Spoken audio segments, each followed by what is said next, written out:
जय जय श्री सीताराम। रामचरितमानस में बाल कांड की चौपाई मैं आपको सुना रही हूँ। विश्वामित्र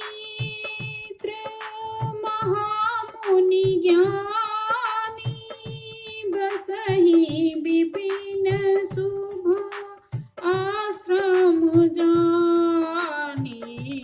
गाधी तनय मन चिंता व्यापी हरि बिना मारहि निश्चर पापी।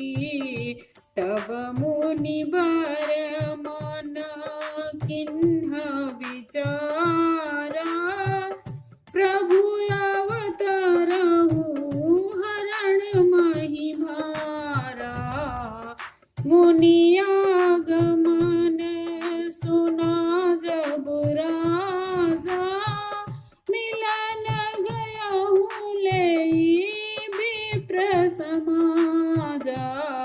करी दंडवत मुनहि सनमानी निज आश्रम बैठा रहियानी।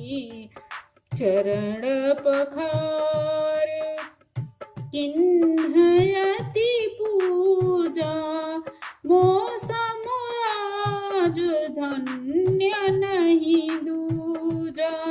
विधि भांति भोजन करवावा मुनि बर हृदय हरस यति पावा। पुनि चरणन मेले सुत चारी देखी मुनहि देह विसारी। भय मगन देखत मुख शोभा जन चकोर पूरण ससिलोभा। फिर राजा ने चार पुत्र मुनि के चरणों में डाल दिए। उन्होंने से प्रणाम कराया। श्री रामचंद्र जी को देखकर मुनि अपने देह की सुधि भूल गए। श्री रामचंद्र के मुख की शोभा देखते ऐसे मग्न हो गए मानो चकोर पूर्ण चंद्रमा को देखते लुभा गया। तब राजा मन में हर्षित होकर ये वचन कहे, हे मुनि, इस प्रकार कृपा तो आपने पहले कभी नहीं की। किस कारण आपका शुभ आगमन हुआ है, कहिए, मैं उसे पूरा करने में देर नहीं लगाऊंगा। तब मुनि ने कहा, हे राजन, राक्षसों के समूह मुझे बहुत सताते हैं, इसलिए मैं तुमसे मांगने आया हूँ। छोटे भाई सहित रघुनाथ जी को दे दो। राक्षसों को मारे जाने पे मैं सनाथ सुरक्षित हो जाऊंगा। हे राजन, प्रसन्न मन से इन्हें दे दो। मोह और अज्ञान को छोड़कर हे स्वामी, इसे तुमको धर्म और सुयश की प्राप्ति होगी, इनका परम कल्याण होगा। इस अत्यंत अप्रिय वाणी सुनकर के राजा दशरथ का हृदय कांप उठा।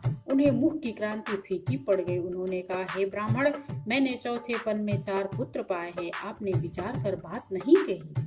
हे मुनि, आप पृथ्वी, गौ, धन, खजाना मांग लीजिए, मैं आपको बड़े हर्ष के साथ अपना सर्वस्व दे दूंगा।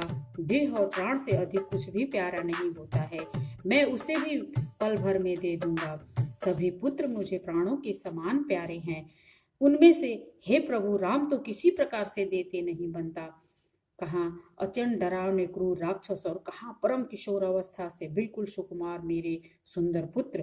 प्रेम रस से सनी हुई वाणी सुनकर विश्वामित्र के हृदय में बड़ा हर्ष हुआ। तब वशिष्ठ ने राजा दशरथ को बहुत प्रकार से समझाया, जिससे राजा दशरथ के संदेह को प्राप्त हुआ। इसलिए मनुष्य को सावधान रहना चाहिए। 2 जगहों पर अति प्रसन्न हो और अति दुख में किसी को वचन नहीं देना चाहिए। यह चौपाई से यह सीखने योग्य बातें